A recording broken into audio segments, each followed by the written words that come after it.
Humankind received its first major patch of the year this morning with the Shackleton update, and arguably in maybe even bigger news, it's Amplified 2023, starting today, running for 5 days. And this is, if you don't know, the studio behind Humankind, Amplified's anniversary event, and usually there are loads of free things, and live streams, and all sorts of good times. So in this video, we're going to pick apart, firstly, the Humankind Shackleton update. What's changed in Humankind since we last covered it?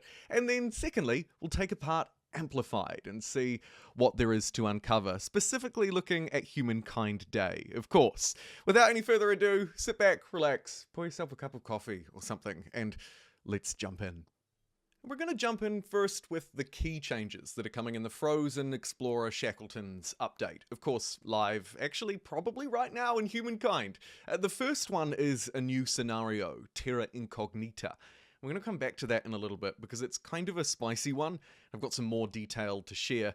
I'm sharing these key changes, by the way, thanks to the Humankind team who sent them through just slightly ahead of time so I could record this video on time.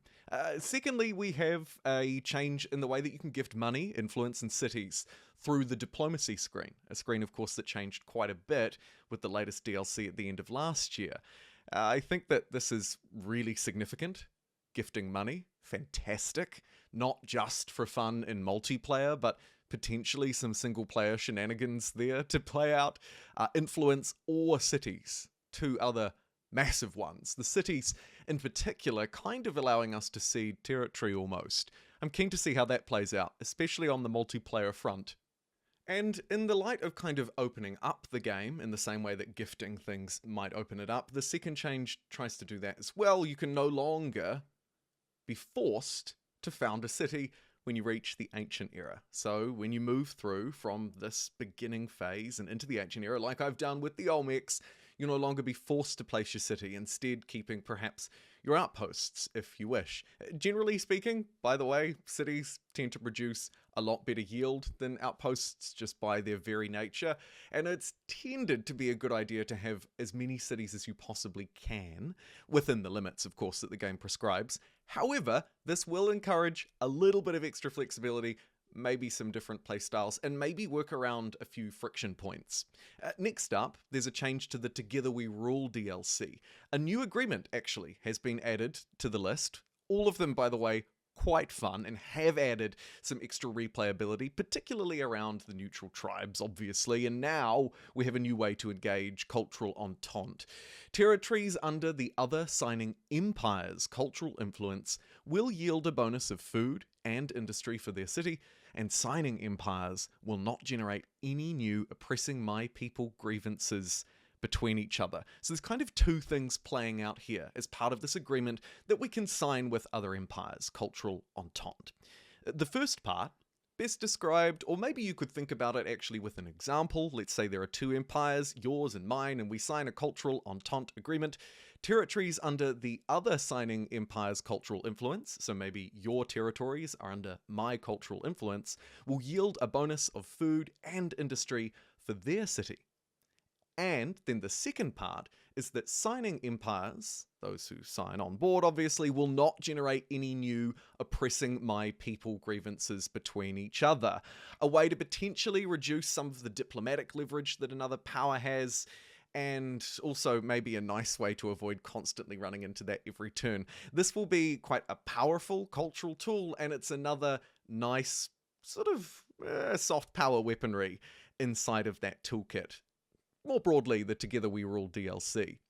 Moving along, there are finally a couple of critical bug fixes in this update. They fixed the issue where the AI was often creating too many prowlers, resulting in a high number of ambushes during the game. If you found you were being attacked from stealth all the dang time moving through territories, you might find that's been reduced. And the other critical bug fix is that they've added a coping mechanism when a turn is stuck. And this allows the game to forcibly stop blocking systems and go to the next turn. Basically, the big end turn bug that had still been around for some people. Personally, by the way, I haven't actually ran into this one myself really, but if this was hitting you, now, hopefully, you'll have a little bit of peace in your playthroughs. And that brings me through back to the start, actually. We should just quickly talk a little bit about this new scenario, Terra Incognita. This one, and forgive the pun, is a cool update introducing Antarctica into the game, into this scenario. I'll put the rule set on screen now, and as you can see, it's a little bit different. 6 empires, including yourself, starting not at the very beginning, but instead in Era 4. A little bit more on that in a second.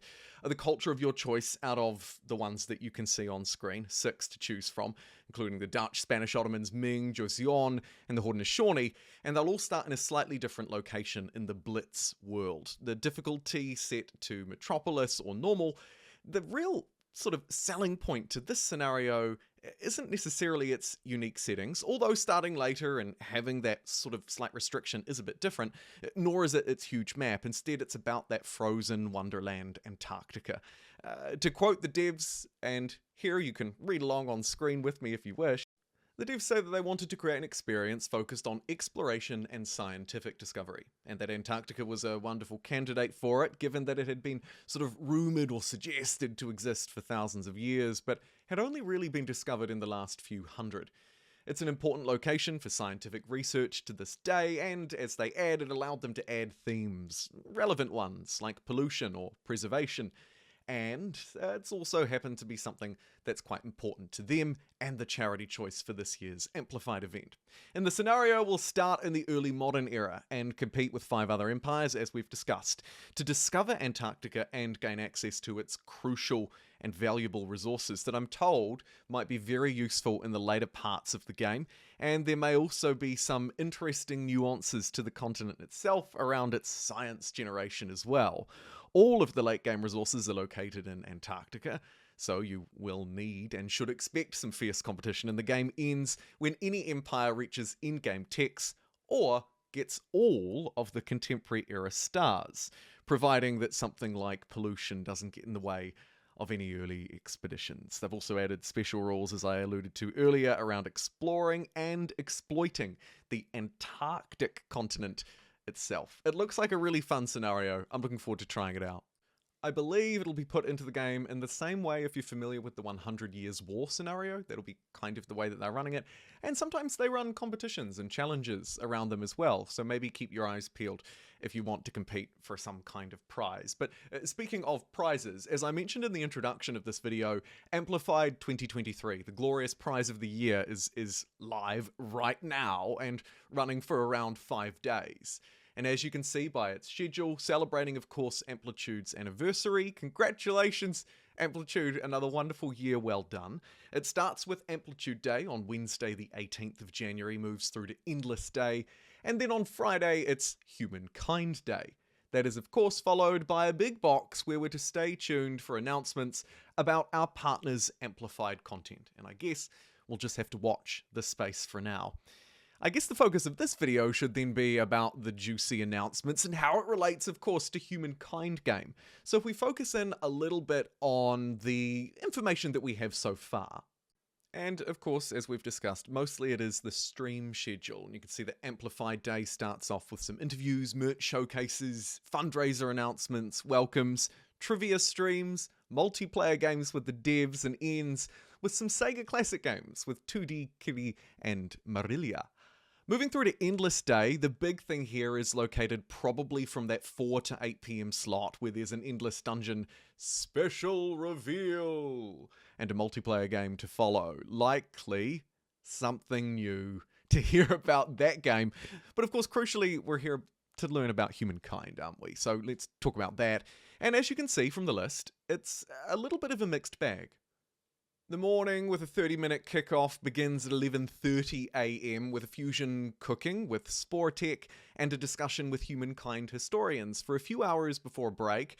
After the break at 2:30 in the afternoon, there's a special guest, Chappelle Comics, and Humankind Shackleton update with the devs. It'll be interesting to delve in a little bit more into this one a couple of days after it's released. And then the evening ends from 5 to 8 PM with a 3-hour interview and scenario gameplay session with 2D Kitty. Likely well worth checking out. The lot of it, I'm sure.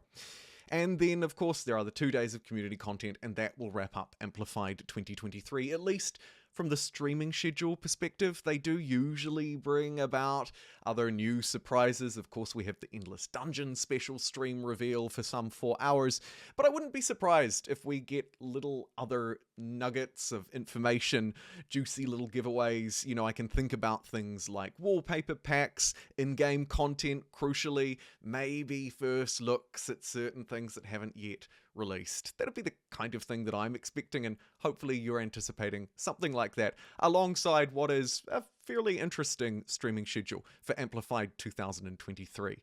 And that concludes this Humankind game update video. The first one, and absolutely not the last, for 2023. Thanks for joining me as always, whether you've been part of the Olmec gang from the start, or you're looking at Humankind for the first time. I hope you enjoyed this video, and I'll see you in the next one.